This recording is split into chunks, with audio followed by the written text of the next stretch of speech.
You've probably heard the saying, history is written by the victors. Now, as someone with a background in history and some journalism experience, I don't fully agree with this. What matters more is not which facts are highlighted, but the perspective they're presented from.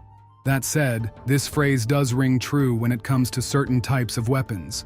For example, bladed weapons have managed to survive all the way into modern times for a variety of reasons, which we'll get into later. So, it's no surprise they've gotten the most attention from contemporary enthusiasts. And yet, the role of the sword in history is actually much smaller than, say, the spear. But our perceptions are shaped by books, games, and movies, which often have little to do with historical reality. Honestly, even if you graduate with a history degree, you'll barely touch on ancient weapons. Like the daily lives of ordinary people, it's a topic that's usually skimmed over. History, first and foremost, is politics projected onto the past. Still, while the sword's importance is often exaggerated, few weapon enthusiasts would outright criticize it, and neither will I, because the sword came into existence almost as soon as the technology allowed it. Once humans developed bronze, a hard enough alloy, the sword was born, and for thousands of years it was used not only in Europe but across Asia and Africa. The classic sword is a weapon with a straight, double-edged blade, usually 60 to 90 centimeters long, and weighing no more than 1.5 kilograms. It's hard to pinpoint the exact origins of the European sword.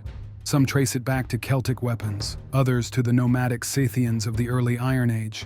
But most commonly, its lineage is seen as evolving from the Roman spatha.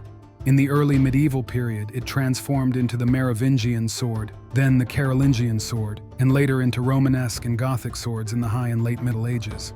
If we skip over the detailed typologies brilliantly analyzed by Ewart Oakeshott, we can briefly summarize the sword's evolution like this. As armor became more advanced, swords increasingly focused on thrusting attacks.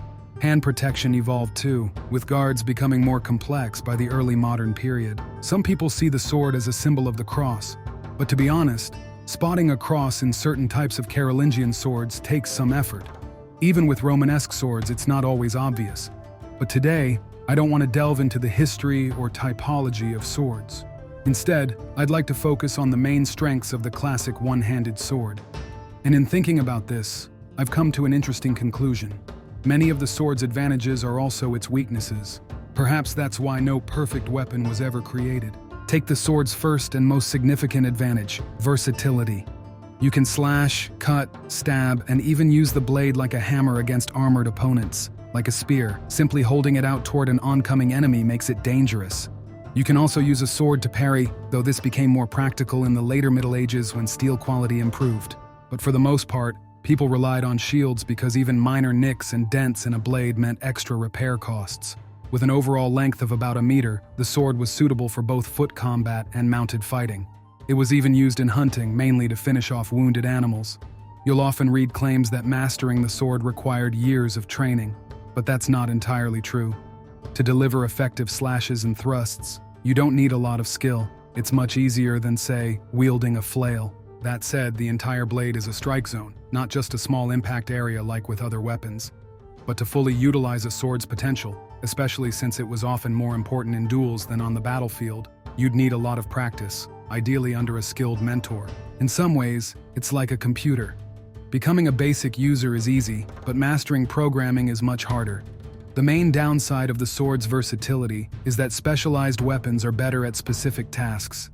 A saber, with its shifted center of gravity and curved blade, delivers more powerful slashes. A warhammer is more reliable for crushing armor. A spear offers greater reach for thrusting attacks. Many weapons were also simpler to produce and didn't require high-quality steel. The sword's cost is often cited as a drawback. Its long blade had to endure significant stress during use, requiring a skilled blacksmith and a considerable amount of good-quality metal by medieval standards. But we should remember that in those days, professional standing armies didn't exist. In fact, what we call an army was more like a militia, a very different level of organization. Warriors either equipped themselves or were rewarded with weapons and gear for their service. Buying or receiving a sword wasn't the only way to get one. You could loot it in battle, or if you were daring enough, dig one up from a grave. In medieval Europe, if someone could show off with flashy gold rings, they absolutely would. So the sword's expense was similar to owning a luxury car today. It wasn't just a tool, but a status symbol. I doubt any Viking or knight complained about rising sword prices. More likely, they bragged about owning such an impressive weapon. And one undeniable advantage of the sword is that it's generally lightweight and quick. Nearly half of the sword's weight is concentrated in its hilt, the balance point shifted toward the handle. This design makes it quick and nimble, allowing for rapid strikes and easy changes in blade direction. However, the reduced inertia means weaker cutting power, and effective strikes rely heavily on sharpness, which could be dulled after a few encounters with an opponent's armor. You could call the sword not just fast, but also a surprisingly energy-efficient weapon. Against lightly armored opponents, you could use light, slicing strikes by drawing the blade along the target. When sharp, even a steel blade lightly gliding against unprotected flesh can inflict serious damage. Defensively, just pointing the blade forward could hold an enemy at bay. Another key advantage is its size. Despite its overall length, carrying a sword in a scabbard is fairly convenient, which, with the rise of urban centers, contributed to its popularity as a self-defense weapon. This ergonomic feature, in my opinion, is often underrated. It may well have been the reason why bladed weapons maintained their, albeit modest, popularity during the Middle Ages and persisted into more modern times. Swords, falchions, sabers, cutlasses, broadswords, or large cleavers, they all served as reliable sidearms. Whether you're holding a pike, halberd, bow, or musket, carrying a sword at your side was never too much of a burden. It's fair to compare a sword to a modern pistol, especially in the late medieval and early modern periods. In the early and high Middle Ages, however, swords were more independent as weapons. And while the introduction of steel plates and later full suits of armor reduced their effectiveness, with enough skill and a bit of luck, a sword could exploit the gaps in armor joints and wound even a well-protected opponent. Overall, though, the real advantage of a sword was its convenience and versatility. For a long time, it was also a status symbol, a statement about its owner's position in society.